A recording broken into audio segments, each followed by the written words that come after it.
Okay. Good morning and welcome to April's monthly worksite wellness conversation. Today is April the 15th, 2001. Welcome each and every one of you. We're so glad that you are here joining us today.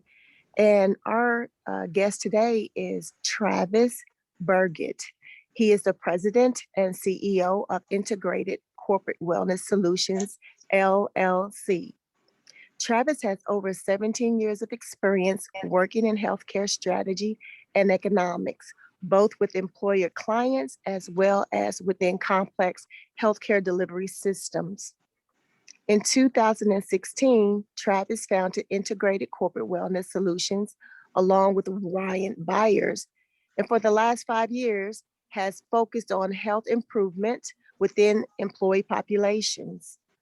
At ICWS, Travis and Ryan have developed custom wellness solutions focused on increased effectiveness for employers of all sizes, from 36 employees all the way up to 13,000 plus employee organizations.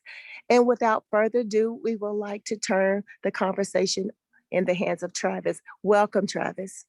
Thank you, Patrice. Good morning, everyone. It's great to join you for this conversation this morning. I love that you guys call it a conversation because I like it when there's some back and forth and some questions and some give and take, as opposed to me talking for an extended period of time. So as you have questions, please feel free to unmute and jump in with your question, and I can pause and we can cover that topic. Also, if you have something you want to share that's valuable as well, and we want to hear that. When you're not ready to ask a question, I agree with Patrice, it's good to be on mute, and so we don't just get as much background noise. So today's conversation is really around 4 guiding principles to improve health. Make sure I can, yeah, there we go.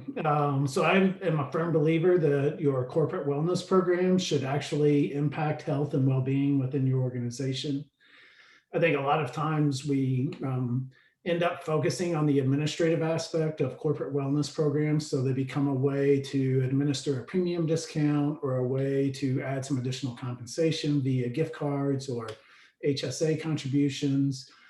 So the focus tends to sometimes drift towards the administration of the incentive piece and a little bit away from what are we doing to actually improve health and well-being within our organization. I always like to start off with this slide because it shows us that health and wellness is a multi-dimensional composition. So it's not just one piece. We're going to talk a lot about the physical aspect of health during the conversation today, but that physical aspect also impacts the occupational wellness of the employees, and so how they feel tied to their work, and it can be impacted by their social and emotional well-being. Obviously, financial well-being comes into that. And so all of these things for each organization, sometimes the dimensions may change a little bit or have a little bit different flavor to them. But it's usually always this case where, all of those different dimensions are integrated together and they kind of touch each other. So again, what we're trying to do here is to improve health and wellness. Some common challenges that we typically turn to in a wellness program would be things like a Biggest Loser contest, a steps-based challenge, a gratitude challenge, or a water-based challenge. And while these things are all great, they do a great job of driving engagement. Employees love to participate in these types of challenges. They may not always do what we want them to do from a health improvement standpoint. I hate to pick on one particular challenge, but just as an example, the Biggest Loser challenge oftentimes can encourage employees to do rapid weight loss, to take extreme measures. They may drop a lot of weight and then bounce right back and gain it up. So is that really what we want to do? And so, that's, why these things, again, they're very popular and they engagement, but they can sometimes be counterproductive to what your wellness program wants to do. I think, a lot of times employees will say, I need to get healthy, I need to lose weight. And they put those two things, kind of side by side together. And we feel pretty strongly that weight loss is not the holy grail of health, and that the number on the scale is not necessarily an indicator of well-being. We've seen a lot of circumstances, had a lot of participants who, really made some drastic changes through a health coach type model or something like that. At the end of the day, they were significantly healthier. Their biomarkers were greatly improved. Their body composition was greatly improved. They were sleeping better, happier, but they weighed more than they did when they started the program, just by those natural changes. So when we think about physical well-being, we tend to break it down into 4 guiding principles. That's the title of the organization. So for us, kind of in order of importance, we focus on eat well, so those nutritional aspects. The second most important category for us is sleeping well. So how do we improve sleep quality and sleep quantity? Moving well is that exercise and movement, and then thinking well is that mindset. So how do we improve health from a mindset? So the first principle that I want to go over is just around simply the nutrition piece. And I always like to lead into a nutrition discussion with a reminder that the food we eat can either be the safest and most powerful form of medicine or the slowest form of poison. It is, again, what we consider to be the #1 impact or factor of physical well-being. It ties into so many other things. There's the emotional aspect to eating. There's oftentimes a social aspect to eating. So eating and nutrition is super important. For us, there's a lot of different sources of information in the world around nutrition. There are a lot of influencers that sell supplements or, to promote different concepts around nutrition. Nutrition is an area where we believe that credentials matter. And so we have turned to a couple of different sources that you'll see in the next couple of slides. The first here is Renaissance Periodization. Periodization is an athlete-focused organization, but they have a team of PhDs and registered dietitians who did a comprehensive review of literature. So they looked at multiple, in the hundreds and thousands of scientific studies and pulled out what are the key things that impact health from a diet standpoint. And so what they've determined is that calorie balance is the single most important factor. Makes up about 60% of your overall health impact from what you eat. Food composition, so the quality of the foods that you eat, is the second most important factor. Macronutrients, so that's simply proteins, carbs, and fats, kind of gets smaller. And then timing, hydration, and supplements are the top of the pyramid, making up only about 10% of the total health impact. A lot of times what we see in the population or just in society in general is that we want to start at the top of the pyramid. Folks are looking for what are those supplements I can take, or how can I hydrate myself to health, or maybe I should try intermittent fasting or eating right before a workout. And they lose sight of the things that really matter, which are, what's that energy balance? So how are your calories in versus calories out? And then what types of foods are you eating? Another source that we like is Optimized Me Nutrition, which is led by E.C. Sinkowski, who is also a PhD and a certified nutritionist. And E.C. developed 10 principles of nutrition. So it's the quantity of food that you eat in calories determines your weight. The quantity of food that you eat in macronutrients, so proteins, carbs, and fats, determines your body composition. If you've ever heard the term skinny fat, that's kind of what we talk about when we talk about body composition. Folks who tend to be thin but have little muscle mass, a lot of softness around the body. Timing, so again, fasting or things like that, only matters to the extent that it affects quantity.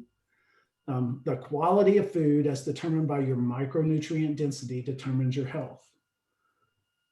It's never just one thing, so it's never just carbs or never just fats. It's the overall approach. Anything that we refer to as a diet typically is just trying to control quantity based on varying levels of precision or different approaches. The most important thing for an individual when they're deciding what their nutrition plan or diet should be is it sustainable for you in the long run? It's something that you can maintain over multiple months and weeks, and not just, an 8-week, I'm going to do this cabbage diet for 8 weeks or whatever it might be. So one thing is universally addressed across all diets, and that is processed foods. And so your diet, what works for you, can't be validated for everybody across the population because we're all kind of different. And then the more that we try to become perfect in what we do from a nutritional standpoint, the less we're going to get from a return. So it's just the law of diminishing returns. I'm going to pause and take a breath and see if there's any comments or questions yet about the nutrition piece.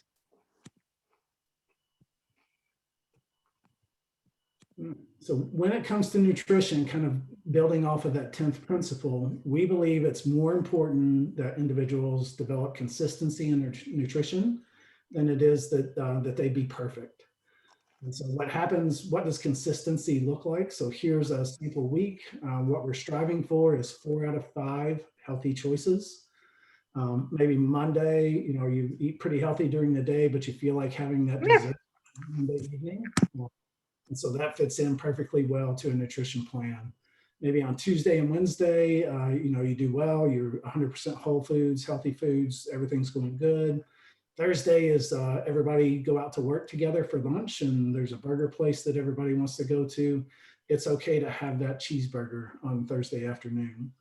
Maybe Friday evening is beer and pizza night for you guys, or Saturday morning is pancake breakfast for your family, or you enjoy a beverage or something on Saturday evenings. All of those can fit into a healthy lifestyle, a healthy diet plan. What we're striving for is, again, 80% in that consistency.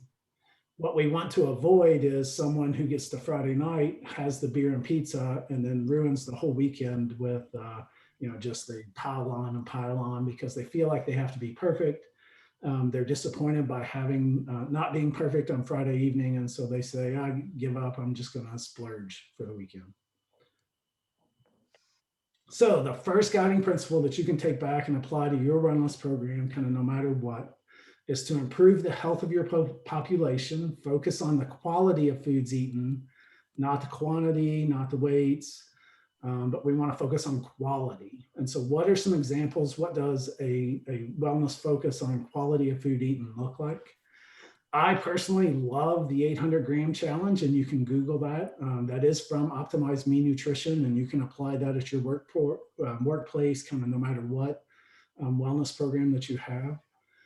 What it is it simply encourages everyone to eat 800 grams of whole fruits and vegetables during the week.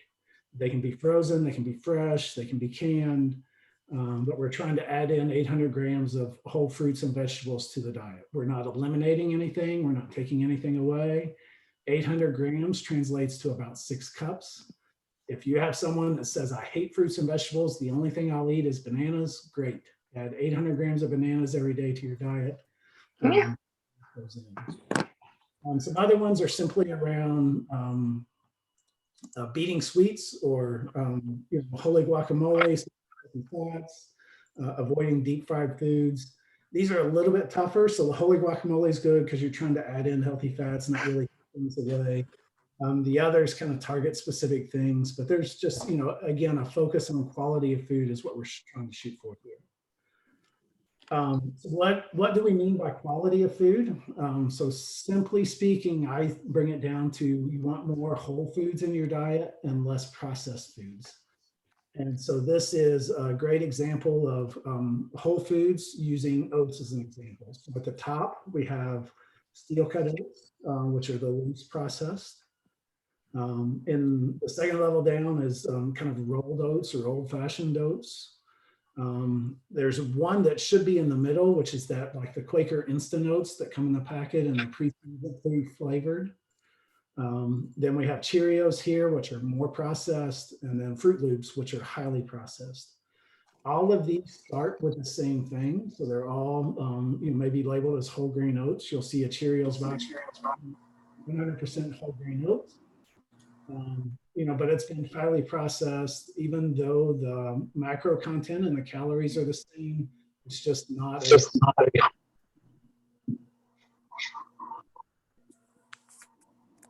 Here's another example of what whole foods can do to your diet. So it's not restrictive. So we have on one hand, 1,870 calories of calorie dense, low macronutrient or micronutrient foods. On the right-hand column, we have a whole day's worth of calorie sparse or undense and highly micronutrient dense foods that we can eat and consume there. The other thing you might often hear from your employees is that it's too healthy to eat expensive, and that may be true if you're focused on powders or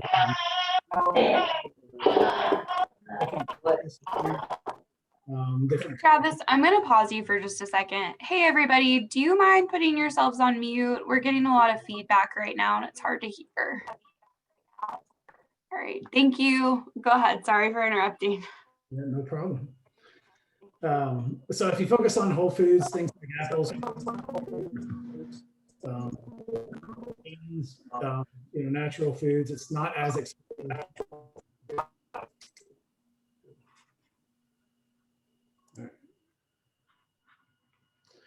So moving on to the second principle, which is around sleeping well. So why is sleep so important? Why did we rank it second in the overall categories, above mindset, above exercise and movement?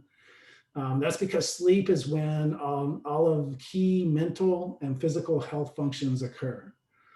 So while you're sleeping, that's all of those things that you kind of learned or were exposed to during the day get processed, consolidated, stored. That is where learning occurs. So if you guys in your workforce, you have a training program, you're trying to get your folks to learn certain concepts, maybe they're safety concepts or process concepts or production concepts. If they're not sleeping well, they're not retaining that as well as you want them to happen. The mind is a supercomputer. So when you sleep at night, that's kind of like resetting your computer. That's when the ability to concentrate and pay attention is restored. Again, that's very important for safety, for learning, for successful interactions. Muscles are repaired and recovered during the night when you're sleeping. Very importantly is that's when your metabolism is regulated. So if you have a population that tends to have a lot of hypertension, a lot of diabetes, a lot of metabolic disorder, a lot of that regulation happens in the evening. And if they're not getting a good quality night's sleep, their body is not getting regulated, not resetting itself from a metabolic standpoint as well as it should. And then sleep is just key due to all those factors to maintaining better health and physical wellness. So what are we talking about? So really, we want 7 to 9 hours of sleep. Acknowledging that sleep needs are very individual. So some would need more, some can get by on less. The big thing that we want to do in this graph is saying, you can have some variance of about 40 minutes per night. But we want to be consistent and avoid I'm going to sleep 3 or 4 hours a night during the week, and I'm going to get 12 and 14 on the weekend. And that's going to work for me because the catching up on the weekend concept doesn't really work.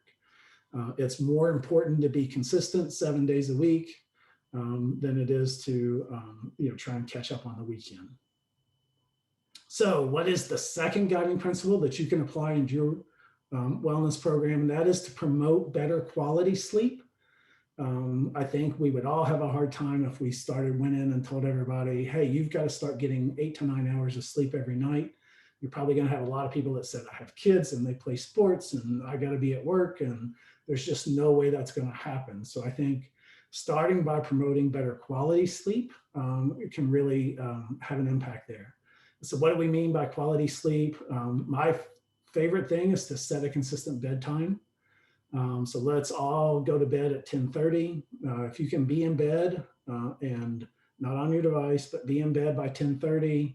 If you have a 6 a.m. wake up call, guess what? You got 7.5 hours in bed just by having that consistent time period. So the body needs that consistency of a sleep and awake time. One, to process through the 4 sleep cycles most appropriately. Also to set that circadian rhythm and to be able to go from there. You also want to have challenges, or you can have challenges where you avoid alcohol and caffeine and even large meals late in the day. Those can disrupt those sleep cycles. sleeping away from your phone to the extent that you can do that, so that those notifications don't always wake you up. Maybe it's just putting it in a silent mode or a do not disturb mode where only emergency type calls can come through. But trying to help the individuals in your organization disconnect themselves from their devices at night. And that would include streaming services. So we want to try and eliminate the blue light within an hour of bedtime. And so why is that important? So blue light exposure disrupts melatonin. It can disrupt your sleep cycles and your schedules. And it can just be addicting, right? You turn on Netflix, you start watching that, you watch one episode, and instead of going to sleep at 10:30, it's now, we're going to get another episode in, it's 11:30, 12:30, you've lost a couple hours there. The blue light also leaves you distracted, can impact your memory, makes it harder to learn. So all of those benefits of sleep that we talked about. It can cause damage to your retinas, can cause cataracts. There's some certain cancers that are tied to blue light exposure. Melatonin, a lack of melatonin can increase obesity risk, and we talked about metabolic regulation in sleep, and so that exposure and sleep disruption can increase obesity risk. It can also increase depression. So, any questions about nutrition or sleep? Anything you guys are holding on to? All right. So the next component that we want to talk about is moving well, so exercise. So I like to distinguish exercise from just baseline physical activity. Baseline physical activity are those things that we do as an everyday part of our life and work. Our body tends to adjust to those. And after a few weeks of those activities, we end up having limited health improvement. This is also something that you've probably heard referred to as NEAT, or non-exercise activity thermogenesis. So it's just those calories burned that aren't a part of exercise. Exercise, we typically say, is a planned and structured activity with the specific goal of improving physical fitness. What we're looking for is 30 minutes at a minimum of moderate to high intensity movement. And we're trying to get that in 4 to 5 days a week. And that type of exercise becomes a part of your baseline physical activity if it is repeated for multiple weeks. And so there are different types of exercise. So not everybody needs to do the same type of exercise. So aerobic exercise tends to be longer in duration, lower intensity. It's more focused on fat burning.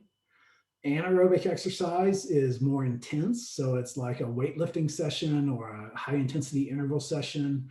It is shorter in duration, higher in intensity, tends to burn more carbs or pull from carbs for the energy source. We do have some flexibility exercises, so like yoga, stretching, soft tissue. It's really focused on increasing range of motion. And then stability exercises focus on balance in the core. They help support alignment, body control, and things like that. So in your organization, you can look at your population and the type of activities that they do. So if you have a lot of people who sit at a desk all day and they're in an administrative role, aerobic exercise is probably important to them. Let's get them up and get them moving. You can obviously mix in some anaerobic exercise, but flexibility, so getting their body out of that sitting position to improve range of motion will have a huge impact.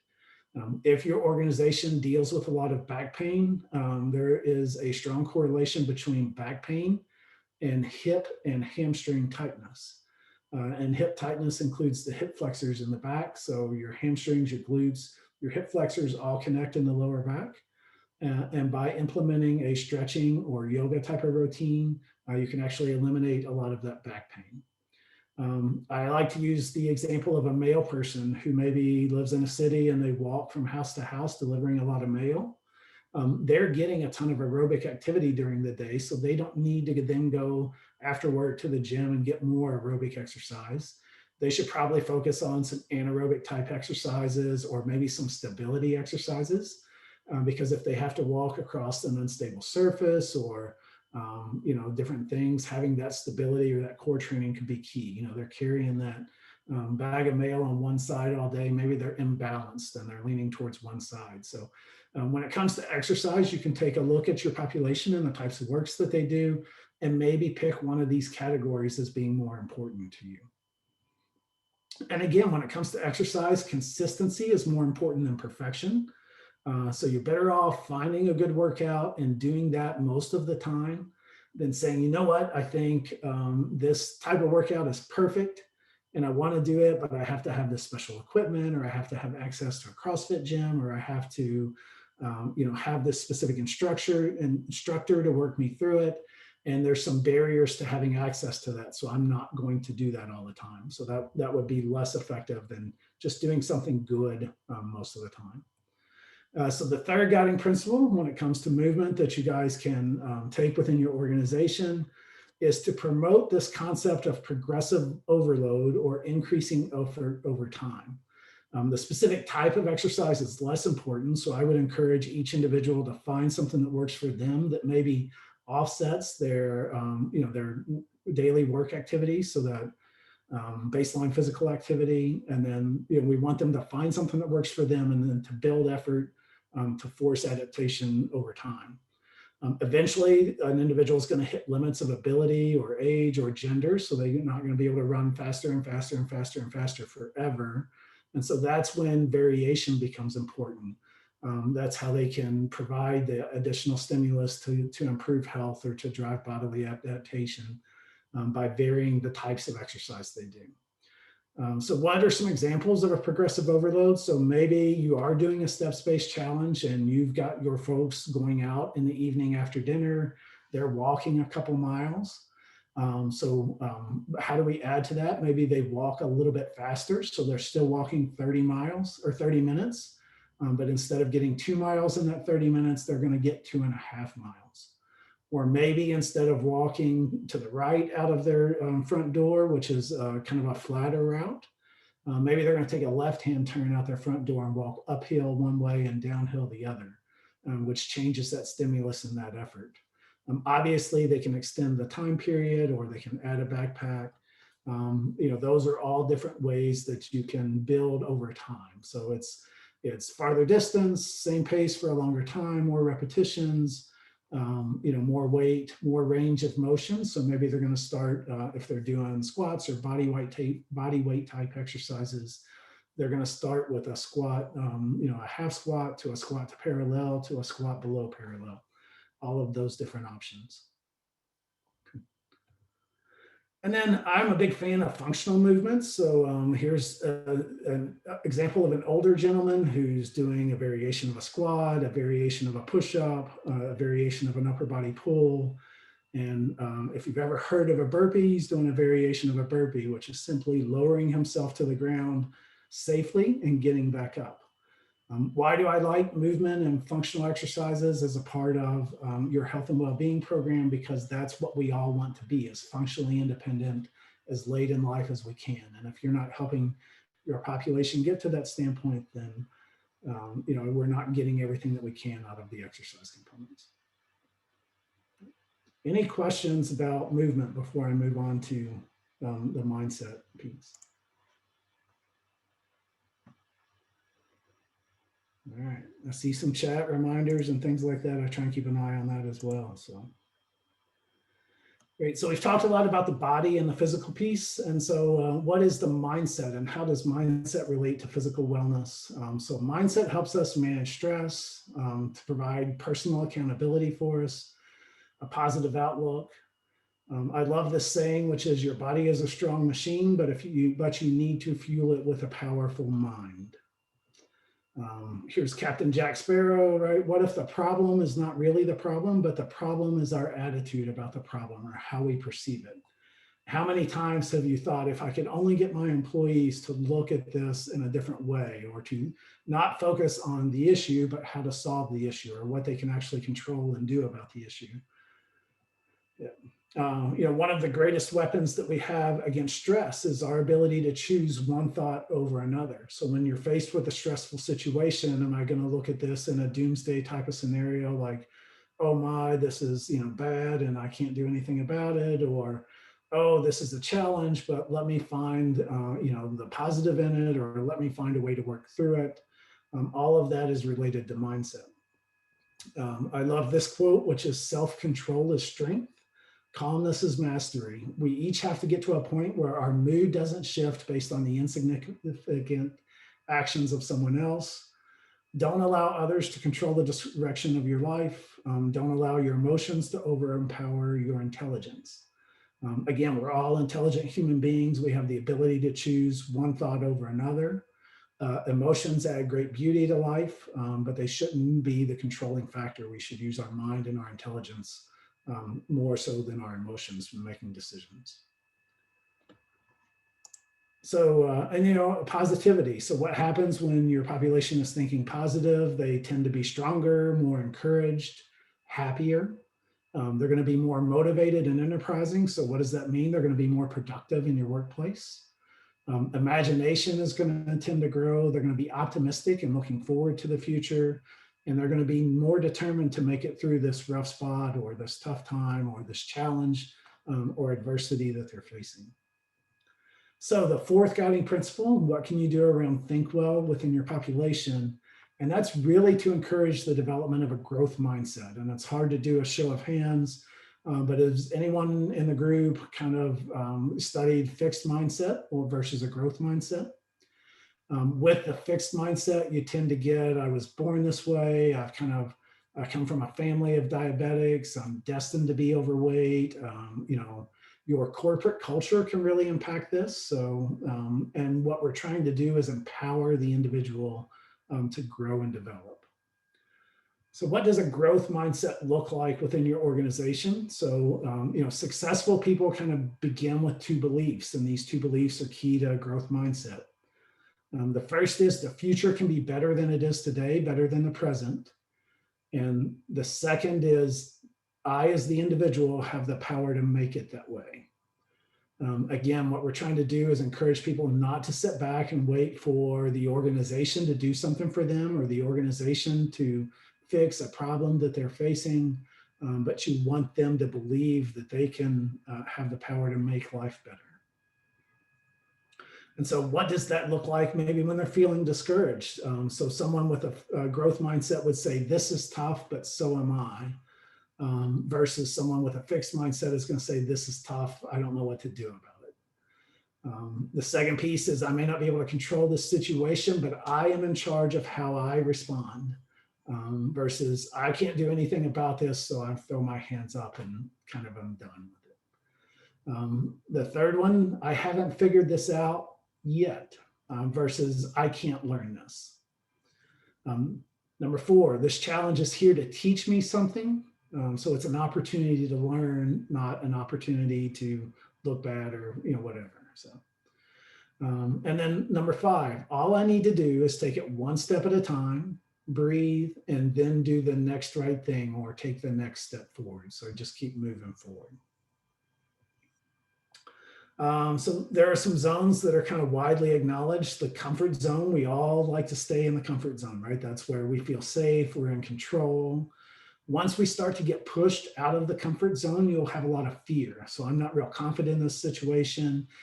I can't do that. Here's my list of excuses. You gave me this assignment, it's too hard. Whatever. Other people's opinions tend to affect the individuals once they're outside of their comfort zone. Once we can get them learning, so they learn how to deal with different challenges and problems, they acquire new skills. Their comfort zone, the area where they feel safe and in control, tends to expand. And then even as you push past the learning zone into that growth zone, that's where folks will say things like, I'm just now beginning to live the life of my dreams. I never thought I could do these certain things. I've conquered these objectives. I have a new set of goals in life. I have finally found my purpose and what I'm trying to strive for. Good. So just to kind of recap, so 4 things that you can do in your wellness program. Number 1, focus on the quality of foods eaten to improve health. Try and promote improved quality of sleep. So we're trying to get better sleep cycles, not focus so much on 9 hours of sleep, but how do you have that hygiene, that sleep hygiene that helps you get through all 4 cycles. You probably can't say, hey, everybody go out and apply progressive overload to your exercise program, but just trying to get them to increase their effort over time. Think about variability in their exercise program, and then to encourage a growth mindset within your organization. And there may be some cultural impacts that you have to address with that, but really encourage those individuals to grow. And then just to kind of wrap it up again, your wellness program should really be focused on health and well-being. Everything kind of ties in together. Your specific dimensions may look a little bit different, but they're going to be pretty similar to this. And just keeping in mind that occupational well-being and financial well-being and emotional well-being and physical well-being all kind of tie in together. All right, so what questions do you have? We're kind of at the end of the conversation.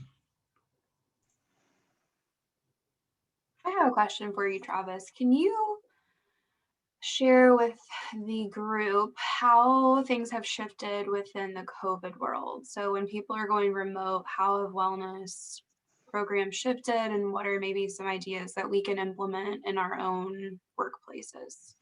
Yeah, so, COVID really impacted in-person activities, right? It's kind of basic. So when we think about movement, and 5Ks were always a big part of wellness programs. Well, nobody was having 5Ks for a long period of time. So, what do you do? What kind of concessions do you make?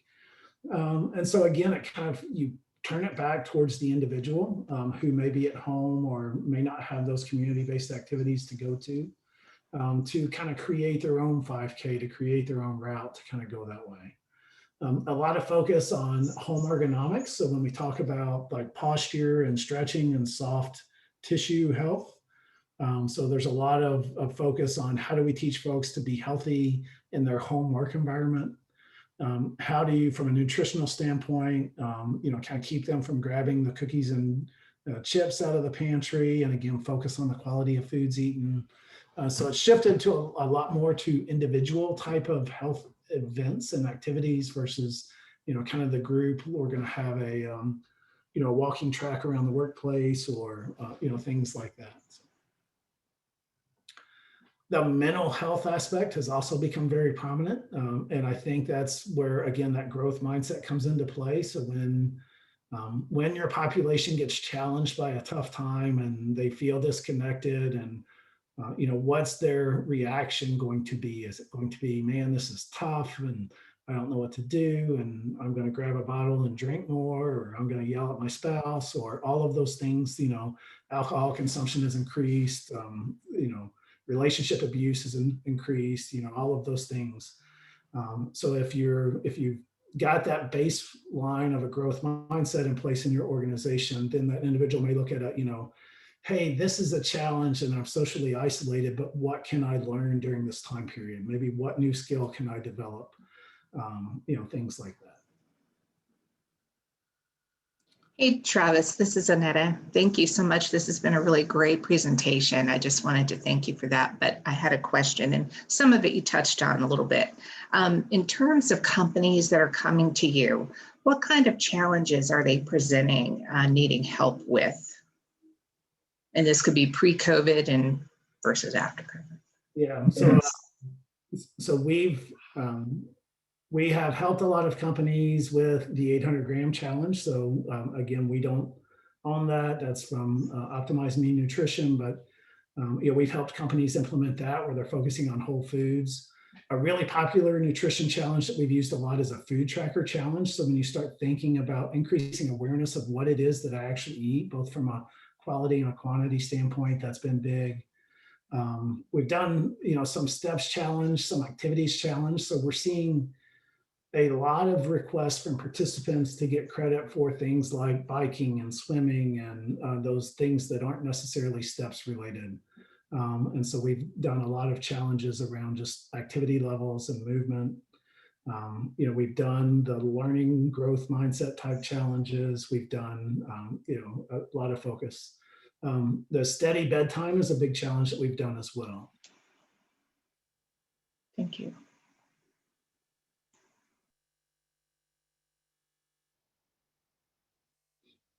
What other questions?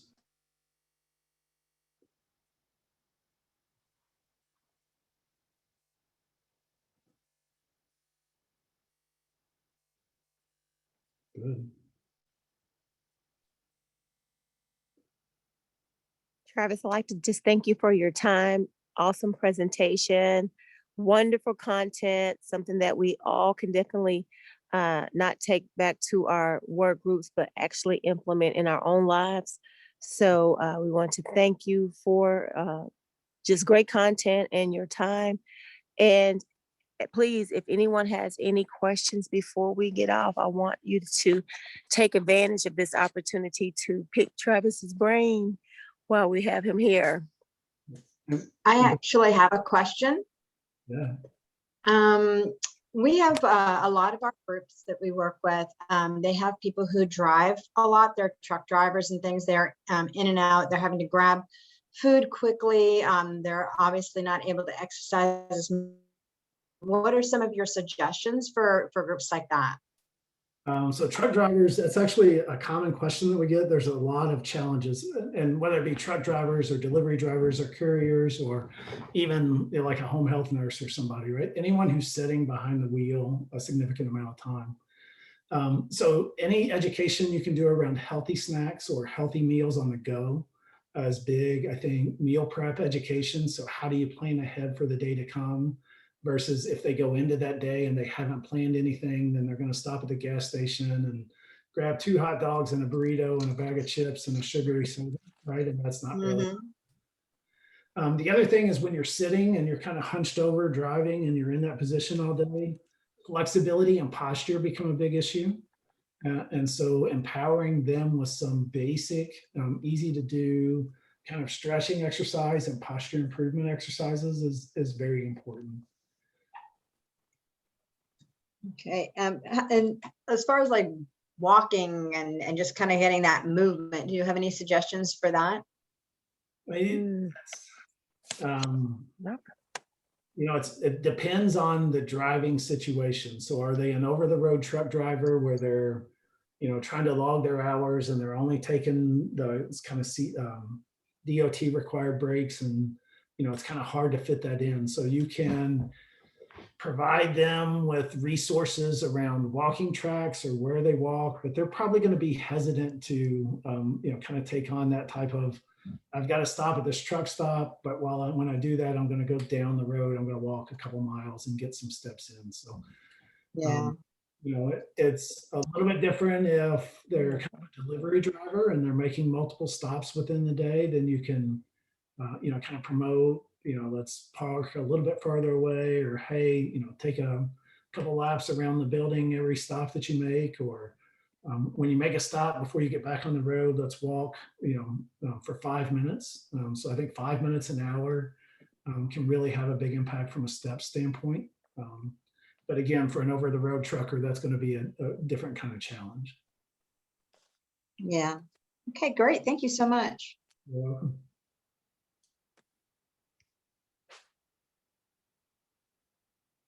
Hey Travis, this is Sarah. Sarah. Do you have any good templates or suggestions for like a blue light detox challenge of some sort? That's something that we haven't tried here yet, and I think that would be a good one to implement. Yeah, I can send, after this is over, I will send Patrice a PDF of the slides. And with that, I'll send a challenge description. So we have one that's, I can't remember the exact name, but it's basically put away your device 1 hour before bedtime. So it's all devices, laptop, your TV, your phone, you know, kind of focus on a physical book or some breathing exercises or some meditation or prayer. Again, it all depends on your organization. But, you know, just to take that last hour before your set bedtime to put away your devices. So that's a good one. It has a good description to it, and, you know, some ways to encourage people to do that. So I'll grab that and include it when I send it out to Patrice. Great, thank you. You're welcome. For the phones and everything nowadays, I know my daughter was mentioning that when I was saying, well, the blue light's terrible for you. She goes, well, I adjust my phone now, way of turning that off, and it actually relaxes me. What do you have to say to someone like that? Yeah, I mean, if they've turned the blue light filter off and they're not turning on the TV or they're not on their laptop, you know, I guess it's okay. So eventually it's going to get to like what is the individual actually doing? Like, what about their phone relaxes them? Is it social media? And then what are the other negative impacts from social media? Like, what value do you get from scrolling through Instagram versus That's good. I want my phone because I have this, this book that I'm reading that I really, I have Kindle app on my phone, and so I flip through it, or I have this chat app that gives me certain challenges, and I'm going to do that. So it's really like, why does the individual want their phone, and then trying to address that issue. So, Okay, thanks. and I've turned the blue light filter on my phone all day long because it just helps eliminate that accumulation of blue light throughout the day. So I think that's a good thing. I think they're trying to avoid the point of the challenge, right? Which is to put your device away and to relax your mind and to, meditate or pray or read a book, an actual physical hard copy book or something like that. Yeah. Thanks.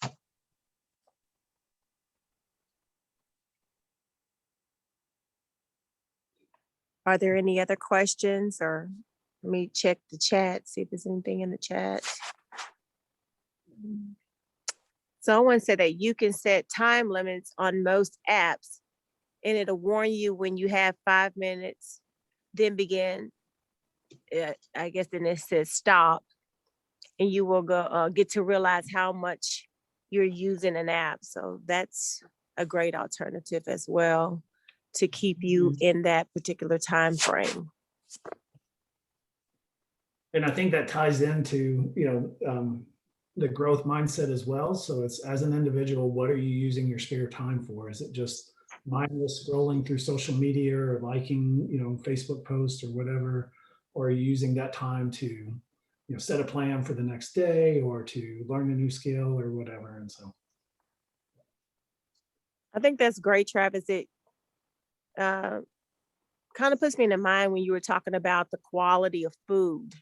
What are we actually putting in our systems, the quality? And if you think about it on that social media point, or using any type of technology or electronic device, what type of quality are you putting in yourself?